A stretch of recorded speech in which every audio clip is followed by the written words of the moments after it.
এই শোনো না গো, আমাদের পুতুল ডায়েরি চ্যানেলটি সাবস্ক্রাইব করে পাশে থাকা বেল আইকনটি বাজিয়ে দিও প্লিজ।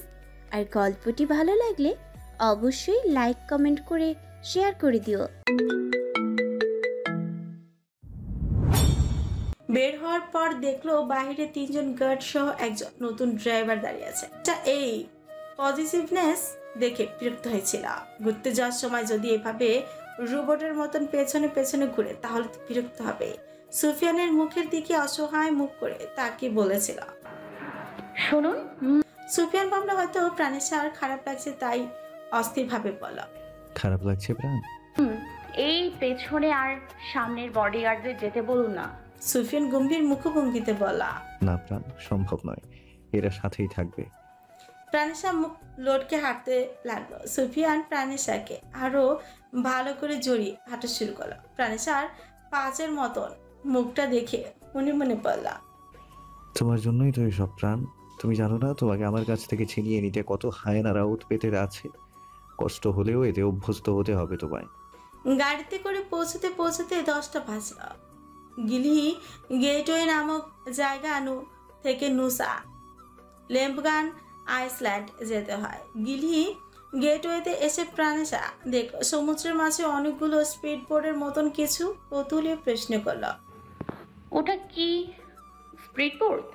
সুফিয়ান সেদিকে তাকিয়েছিল। প্রাণেশা জিজ্ঞেস করতেই বলল, না, ওটা রুকি। নোশা লেম্বগান যাওয়ার জন্য বেশ কয়েকটা ট্রান্সপোর্ট আছে, তার মধ্যে রুকি সবচেয়ে ভালো, সবচেয়ে দ্রুতগামী ট্রান্সপোর্ট। এটি স্পিড বোর্ডের মতন দেখতে হলেও আকারে আরো বড়। আমরা এটাতেই যাব। ওয়াও! সুফিয়ান বাঁকা হেসে বলল, এখন ওয়াও ওয়াও করছো, ওঠার পর ওয়াও ছুটে যাবে।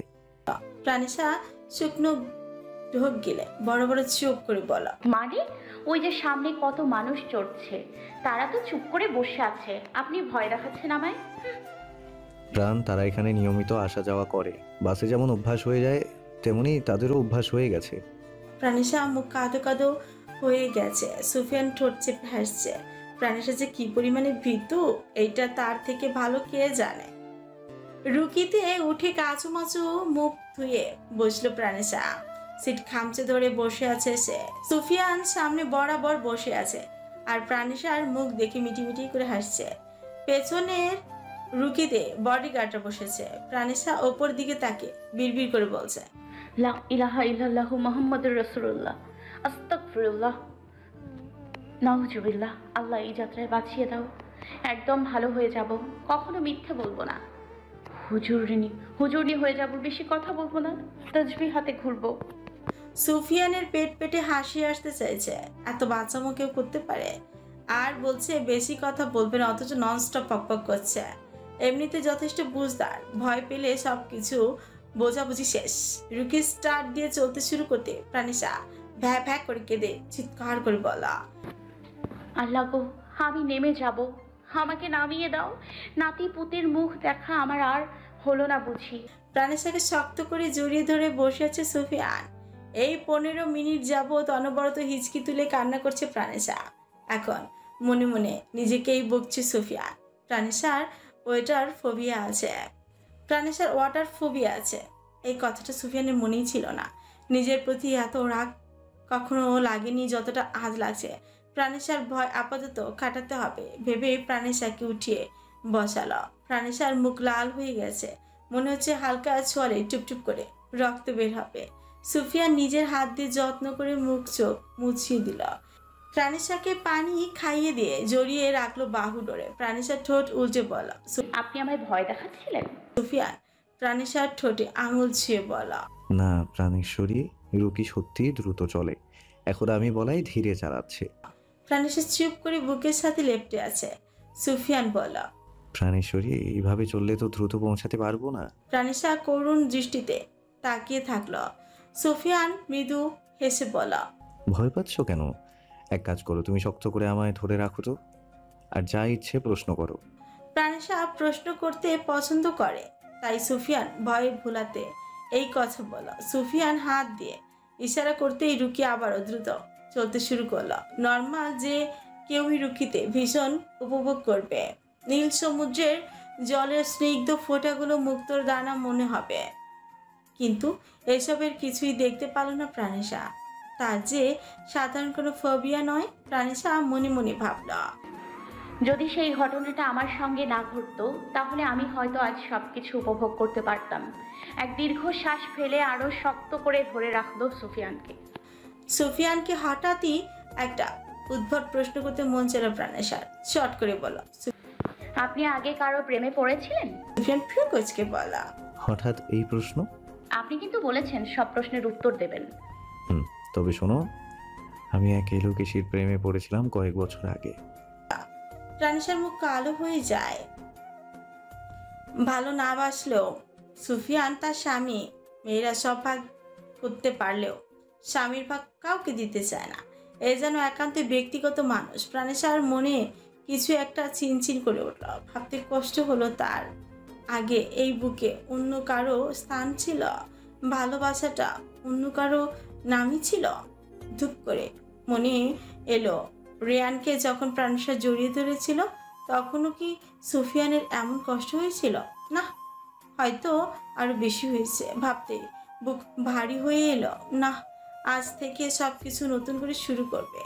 বাড়িতে আসার মূল কারণ তো এটাই ছিল। 1 ঘন্টার মাঝে পৌঁছে গেল দুজন। পৌঁছতে প্রাণেশাকে ধরে নামালো সুফিয়ান। প্রাণেশাকে এক হাতে জড়িয়ে ধরে হাঁটা শুরু করলো। দ্বীপটা খুব নিরিবিলি, শান্ত। মানুষজন কম হওয়ায় হেঁটে শান্তি পাওয়া যায়। এমন পরিবেশে সারা জীবনের জন্য ছেড়ে দিলেও প্রাণেশার কোনো আপত্তি থাকবে না।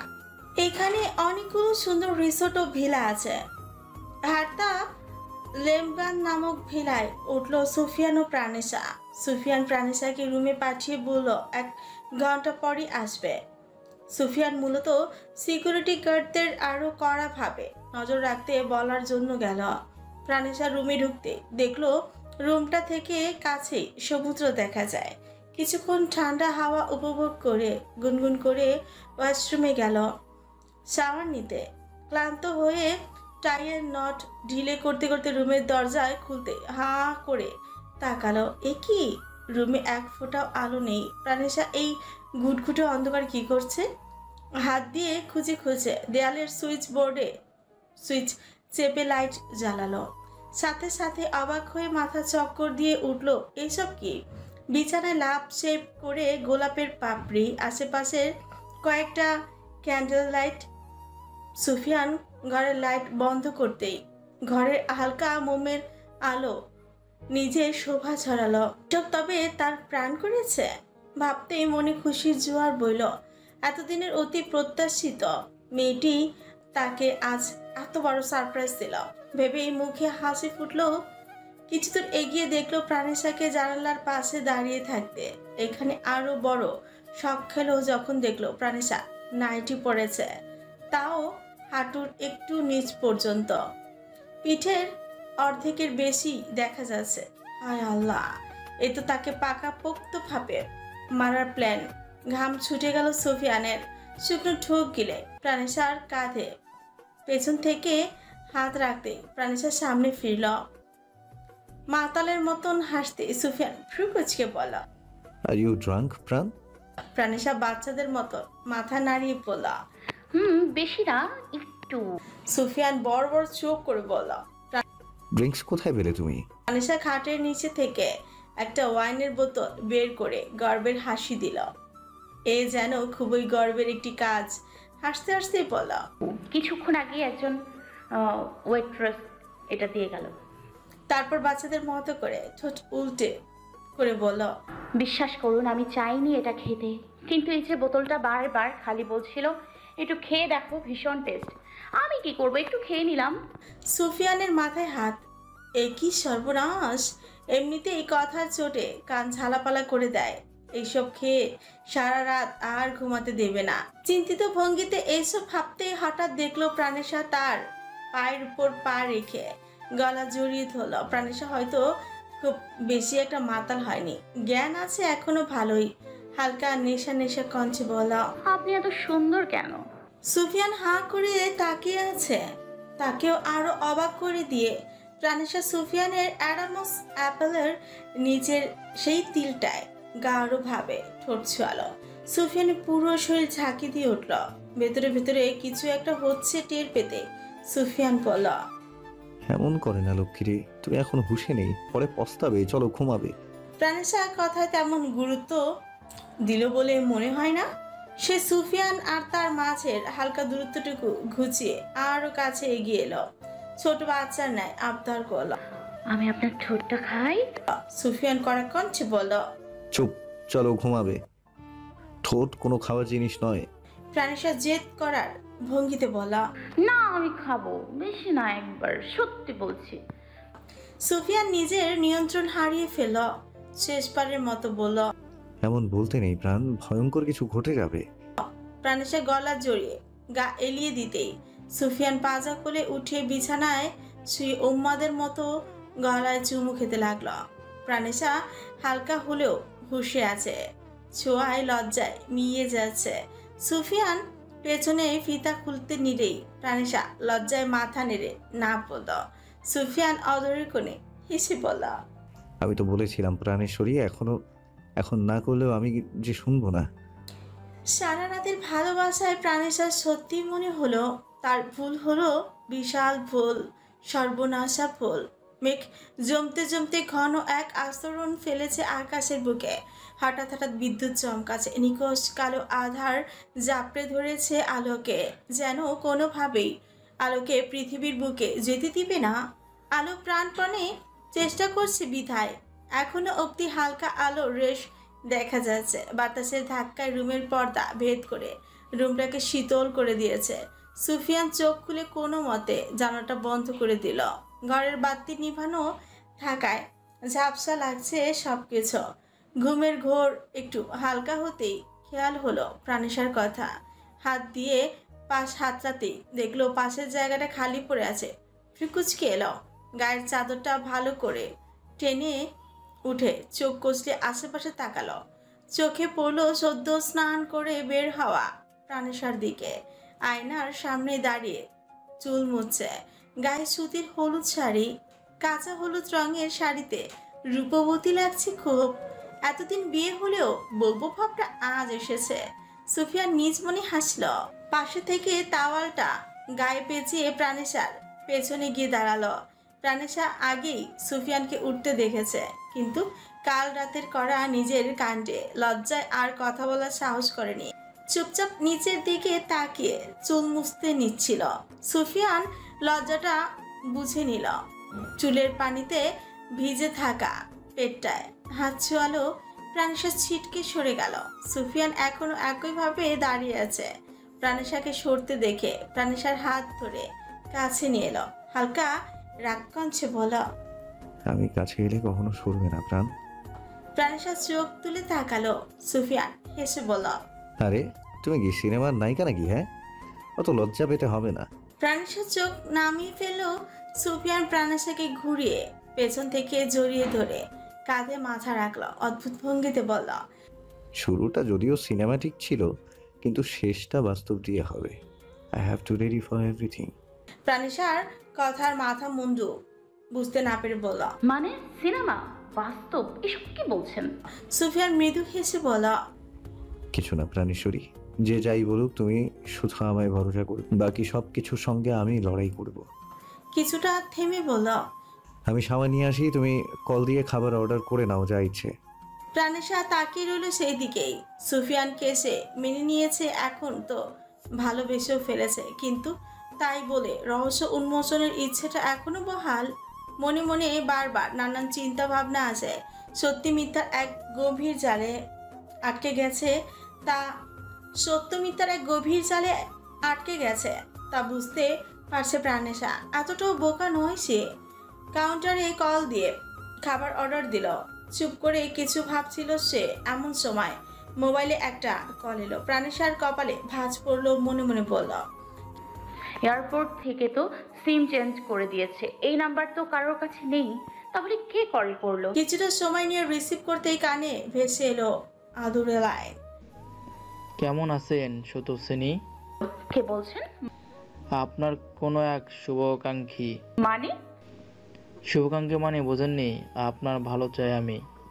আমি ভালোই আছি, আপনাকে আমার ভালো চাইতে হবে না। আপনি কতটুকু ভালো আছেন আমি জানি। আপনি যাতে আগামীতেও ভালো থাকেন সেটাই চাই আমি। কিন্তু যার সাথে থাকছেন সে কতটুকু আপনাকে ভালো রাখবে তা সম্পর্কে আপনার কিছুটা জানা প্রয়োজন। প্রাণেশা অবাকের উপর অবাক হচ্ছে। পরিচয় না দিয়ে কি সব কথা বলে যাচ্ছে। প্রাণেশা রেগে পড়ল। সমস্যা কি আপনার? কি বলতে চান সরাসরি বলুন। শুধু এতটুকুই বলবো, আপনি যার সাথে সংসার করছেন তিনি কতটা বর্বর নিষ্ঠুর। মানে? এখনো বুঝতে পারেননি? অবশ্য বুঝবেন কিভাবে। ভালো মানুষই মুখোশ যে লাগিয়ে রেখেছে ওই সুফিয়ান একজন পুরো কথা শেষ হওয়ার আগেই কে যেন ফোনটা কেড়ে নিল। সামনে তাকাতে দেখলো সুফিয়ান রক্ত চোখে তাকিয়ে আছে। প্রাণেশা প্রচন্ড ভয় পেয়ে গেল। সুফিয়ান ফোনটা সজোরে আছাড় মেরে ফেলে পা দিয়ে পিষে গুরু গুরু করে দিল। প্রাণেশার গাল শক্তি দিয়ে চেপে ধরল। খসখসে গলায় চিৎকার করে বলল, কোন সাহসে পর পুরুষের সাথে কথা বলছিলি?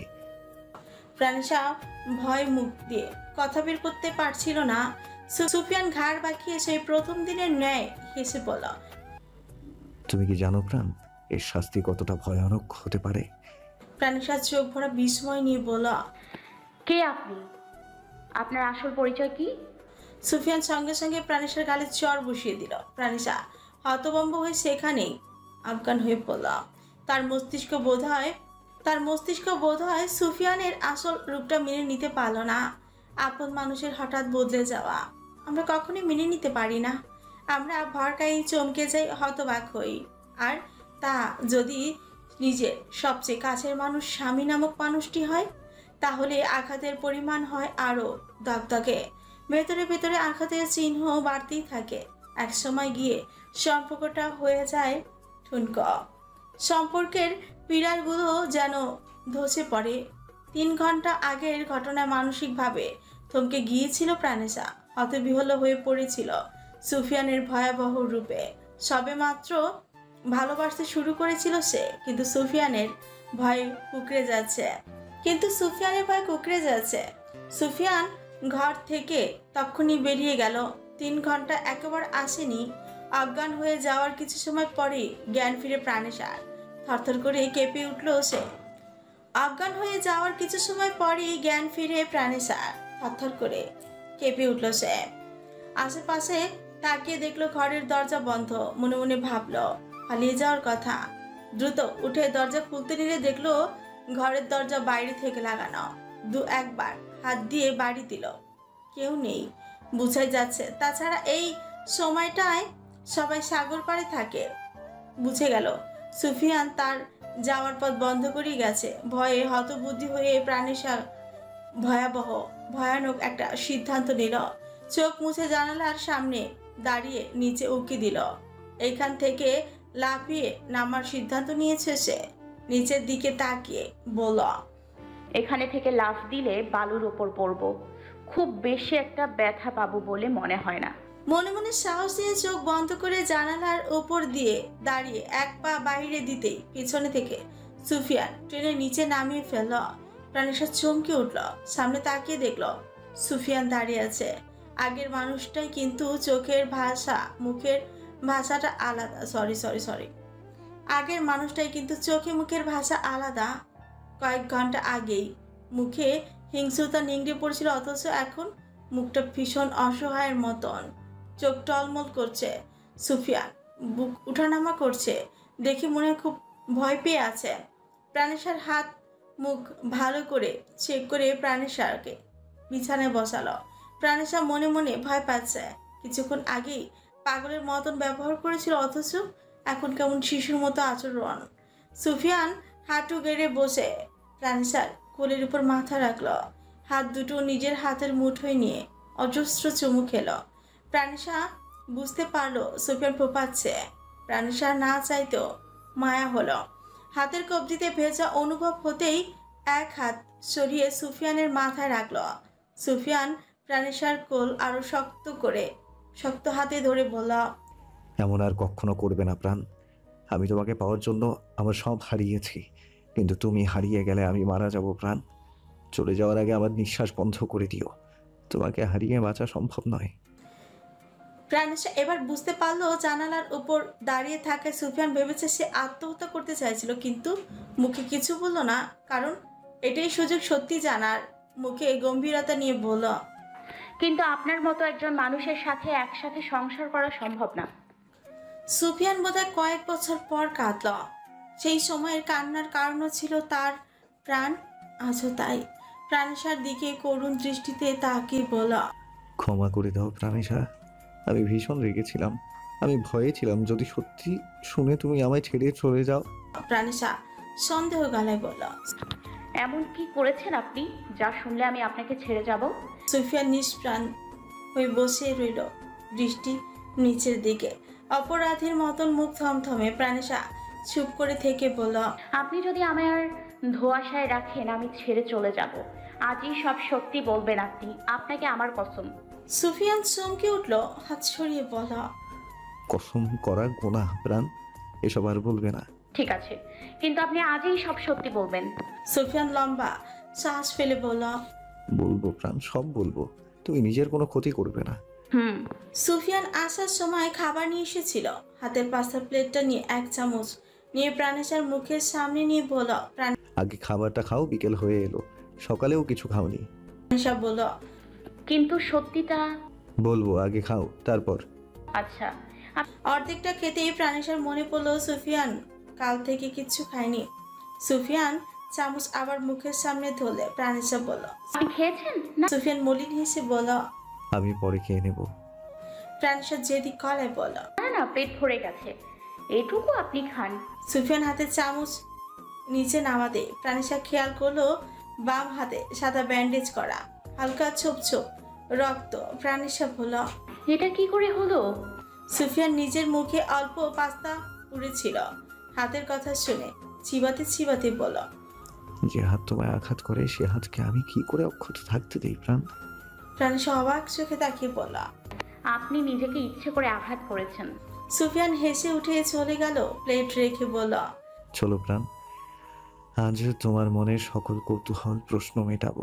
প্রাণেশার হাত ধরে সমুদ্রের পাড়ে নিয়ে গেল। প্রাণেশা সমুদ্র থেকে একটু দূরে দাঁড়িয়ে আছে। সুফিয়ান গম্ভীর স্বরে বলল, প্রাণ, তোমার ওয়াটার ফোবিয়া কি জন্মের পর থেকেই? না, আমার জীবনের এক দুর্ঘটনায় এই ফোবিয়ার সৃষ্টি হয়। সেটা শুধু তোমার জীবনের দুর্ঘটনা ছিল না প্রাণ, আমার জীবনেরও একটা ঘটনা। সেটা না হলে হয়তো আমি তোমায় পেতাম না। সুফিয়ান প্রাণেশার দিকে তাকিয়ে বলল। প্রাণেশা হা করে থেকে বলল, মানে? দুর্ঘটনাটা ঠিক কিভাবে কোথায় হয়েছিল মনে আছে তোমার? প্রাণেশা বলতে শুরু করলো আজ থেকে 4 বছর আগের ঘটনা। তখন আমার পরীক্ষার পর ছুটি চলছিল, বয়স সবেমাত্র 17 বছর হয়েছে। সব বান্ধবীরা ঠিক করলাম পিকনিকে যাব। সেখানে 3 দিনের দিন। নৌকা ভ্রমণে হঠাৎ নৌকা থেকে আমি পড়ে যাই। সাঁতার না জানায় আরো ভয় পেয়ে যাই। তারপর কে বা কারা আমায় উদ্ধার করেছে আমি জানি না। হুঁশ ফিরতেই নিজেকে হসপিটালের বেডে পাই। কিছুটা থেমে বলল, ব্যাস এখানেই শেষ। সুফিয়ান পাড়ের কিনারায় বসে আছে, উত্তাল ঢেউয়ের দিকে তাকিয়ে বলা, শেষ নয় প্রাণ, সেটা শুরু ছিল। এক রক্তাক্ত ইতিহাসের শুরু, গল্পের শুরু, এক ভয়ঙ্কর প্রেমের শুরু। তারপর প্রাণেশার দিকে পেছনে তাকিয়ে বলা, নীল সমুদ্রের কোলে করে এলে তুমি ভেসে, মুখখানা ঢেকেছিল তোমার এলো কেশে। ভালোবাসার গহীন কোণে হারিয়ে আমি আজ খুঁজে ফিরি বনে বনে তোমার নামের সাজ। আকাশেতে তারার বেলা ওঠে আলোর ঘর, আজও উঠে বুকের মাঝে তুমি নামক ঝড়। প্রাণ, যদি শোনো আমি একজন খুনি, তাহলে তুমি কি আমায় ঘৃণা করবে? কথাটা ভীষণভাবে আকুতি ভরা টলটলে শোনালো প্রাণেশার কানে। প্রাণেশা সুফিয়ানের ঠিক বাম পাশে হাঁটুতে মাথা দিয়ে নির্বিকার ভঙ্গিতে বসেছিল। খুনের কথা শুনে প্রাণেশার হয়তো এই মুহূর্তে আতঙ্কিত হয়ে চেঁচামেচি করে ওঠার কথা, অথচ সুফিয়ানের মায়া চোখের ওপর তেমন কিছু বলতে পারল না। শরীরের অর্ধাংশ বোধহয় কেঁপে উঠল, মাথা নাড়িয়ে বলা, না। সুফিয়ান দুর্বোধ্য হাসল। প্রাণেশার ভেতরের হাঁসফাঁস টের পেল, নির্লিপ্ততা নিয়ে মাথার নিচে 2 হাত ভাঁজ করে বাড়ির উপর শুয়ে পড়ল। প্রাণেশার তখন মনে হলো এটি সবচেয়ে সুন্দর চিত্র। রং তুলি হাতে থাকলে নিশ্চিত কাঁচা হাতেই একটা পেইন্ট করে ফেলা যেত। এই যে সারা রাত ধরে ঘটা করে প্রবল বৃষ্টি হলো, এখন এই ঠান্ডা বাতাসের মাঝে সূর্যর হালকা আলো যেমন কেমন একটা মোমবাতির সোনালি আভার মতন চিকচিক করছে। চিকচিকে সোনালি আভাটা নিজের রং দিয়ে সুফিয়ানকে সাজিয়ে দিতে চাচ্ছে। যদি এমন একটা থমথমে পরিবেশ না হতো, তবে এই মুহূর্তে আমি রোম্যান্টিক বনে যেতাম। পর মুহূর্তেই ভাবল ধুর, যত সব উদ্ভট চিন্তা। সুফিয়ান সোনালি আকাশটার দিকে তাকিয়ে ভাবল আজ সব সত্যি উন্মুক্ত করে দিবে, তারপর যা হওয়ার হোক। প্রাণিশা যেমন রিয়্যাক্ট করুক, কিন্তু ছেড়ে চলে যেতে দেবে না। প্রাণিশার দিকে তাকিয়ে বলল, প্রাণ, রেয়ান তোমাকে কখনো ভালোবাসিনি। প্রাণিশা বিস্মিত ভঙ্গিতে বলল, কি বলছেন এসব? আমি মিথ্যা বলি না প্রাণ। আর একটা কথা কি জানো, তুমিও রেয়ানকে ভালোবাসোনি। প্রাণিশা এক মুহূর্তের জন্য থমকালো, চমকালো, অস্বীকার করে বলল, আপনি কি করে জানবেন? আমি সত্যিই ভালোবাসতাম। তুমি খুব বোকা প্রাণ। এখন শোনো, তুমি যা এতদিন জানতে বা দেখতে সেসব কিছু তোমায় দেখানো হয়েছে। এক কথায় তোমার সাথে মাইন্ড কন্ট্রোল করা হয়েছে। মানে হলো, তোমার জীবনের প্রথম পুরুষ আমিই ছিলাম, আর শেষ পুরুষও আমিই থাকবো। প্রাণেশার কথার আগাগোড়া কিছুই বুঝতে পারল না। সুফিয়ানের কাছে হামাগুড়ির মতন দুই হাত এগিয়ে এলো। সুফিয়ান আর চোখে একবার দেখে নিল প্রাণেশাকে। সুফিয়ান নিজের একটা হাত সামনে বাড়িয়ে দিল। প্রাণেশা সেই বাহুতে নির্দ্বিধায় মাথা এড়িয়ে শুয়ে পড়ল। মাথার উপরে রং বেরঙের দুই একটা বিদেশি পাখি উড়ে বেড়াচ্ছে। সূর্যের মতিগতি বোঝা বড়, তাই এই আলো ছড়িয়ে রাজার মতো আকাশকে দখল করছে, তো আরেকবার মেঘের ভেলায় মুখ লুকাচ্ছে। সুফিয়ান প্রাণেশার গায়ের উপরের ওড়না দিয়ে হাতে পেঁচিয়ে অযথাই নাড়াচাড়া করতে থাকলো। প্রাণেশার উৎসুক দৃষ্টির দিকে তাক করে মনে করলো সেই সময়ের কথা। এবারের প্রথম বিজয় স্থান দখল করেছে সুফিয়ান তেজেব। হাস্যজল মুখভঙ্গিতে স্টুডেন্টদের মাঝ থেকে গিটার কাঁধে স্টেজে উঠে এলো সুফিয়ান। সাংস্কৃতিক অনুষ্ঠানের প্রতিযোগিতা প্রতিবারের মতো এবারও প্রথম স্থান দখল করে নিল সে। ট্রফি হাতে নেমে আসতেই বন্ধুরা প্রশংসা পঞ্চমুখ। বন্ধুদের চোখের মনি সুফিয়ান। বাহ্যিক ব্যবহার, কথাবার্তায় মুখবর্তী হাসি, সকলকে সম্মান, এসব গুণ সবার চোখে তাকে উঁচু করে বহু গুণে। বন্ধুদের মাঝে দুজনকে অনবরত খুঁজে বের করার চেষ্টাই করছে সুফিয়ান। পাশে দাঁড়িয়ে থাকা ফায়েজ সুফিয়ানের চিন্তিত মুখভঙ্গি দেখে বলা, কি মামা, প্রত্যেকবারের মতো এইবারও ছক্কা হাঁকাইলা? এখন কারে খুঁজো? সুফিয়ান হেসে বলা, ইভানান আর রিয়ান। ফায়েজ ফ্রিকুচকে বলা, ইভানান মনে হয় কিছুক্ষণের মাঝে আইব। এবার ওর পেন্টিংয়ে সবার নজর পড়ছে। স্টেজের দিকে তাকিয়ে বলা, আরে ওই যে দেখ। সুফিয়ান তাকাতেই দেখলো প্রিন্ট ফুল হাতা শার্টের হাতা গুটিয়ে ক্লাসিক্যাল ড্রেস আপে নেমে আসছে তার চাচাতো ভাই ইভানান। ছোটবেলা থেকেই দুজনের গভীর বন্ধুত্ব, একজন আরেকজনের প্রাণ। দুজনেরই মধ্যে যদি কম্পিটিশন করা হয় তাহলে বিচারক হিমশিম খেয়ে যাবে। সুফিয়ানের যেমন খাড়া নাক, গভীর কালো ঘোর লাগানো চোখ, পেটানো জিম করা বডি, গলায় মধুর সুর, ঠিক তেমনি ইভানানও কোনো অংশে কম নয়। তার আছে নীল সাগরের মতন দুটি নয়ন, খাড়া কাটা কাটা চুল, ঠোঁটের ওপরের খাজে একটা তিল, সঙ্গে জাদুকরি হাতের আর্ট। কারোর সাথে কারো তুলনা করা মুশকিল। শুধু একটা দিক ইভানানের খারাপ, তা হলো চরিত্রের দোষ। সুফিয়ান যেমন কোনো মেয়ের দিকে চোখ তুলে ঠিক মতো দেখে না, সেইখানে ইভানান 10-15 বার রুম ডেট করেছে। সুফিয়ানের দিকে এগিয়ে এসে ইভানান শক্ত করে জড়িয়ে ধরে বলল, ভাই কেমন আছিস? এমন ভাবে বলছিস যেন কয় যুগ পর দেখা হলো। 2 দিন আগেই তো বড় মার সঙ্গে দেখা করে এলাম। তা ঠিক আছে, কিন্তু তোকে 2 দিন না দেখলে খুব পানসে পানসে লাগে রে বেটা। সুফিয়ান প্রত্যুত্তরে হাসল। ফায়েজ সুফিয়ান আর রেয়ানের মাঝে এসে দাঁড়িয়ে গেল, গালে হাত দিয়ে দুজনের দিকে সন্দেহ নজরে তাকিয়ে বলা, কি ব্যাপার বলতো, তোরা 2 দিন আলাদা থাকতে পারস না? এই তোদের দুইজনের আবার সমস্যা নেই তো? সুফিয়ান আর ইভানান ইচ্ছে মতন কিল ঘুষি মারল ফায়েজের পিঠে। তারপর তিনজন একসাথে হেসে উঠল। তাদের ফ্রেন্ড সার্কেল অনেক বড় হলেও তিনজন সবচেয়ে ঘনিষ্ঠ বন্ধু, কারণ বন্ধুত্বের শুরুটা স্কুল জীবনের। তিনজন যখন হাসি ঠাট্টায় মত্ত, তখন হঠাৎ করে একটা ছেলে এসে সামনে দাঁড়ালো। হাতে এসজি ওয়ারলেসের ইনভিসিবল ম্যান বইটি, ঢোলা একটা প্যান্ট, চিকন কোমরের থেকে খুবলে খুবলে ভাব, চোখে মোটা ফ্রেমের চশমা, বোতা নাক, গোলগাল মুখের সামনে থেকে বই সরতে সুফিয়ান আর ইভানানের দিকে তাকে বোকা হেসে বলল, কনগ্রেচুলেশন সুবি ভাই, হিবু ভাই।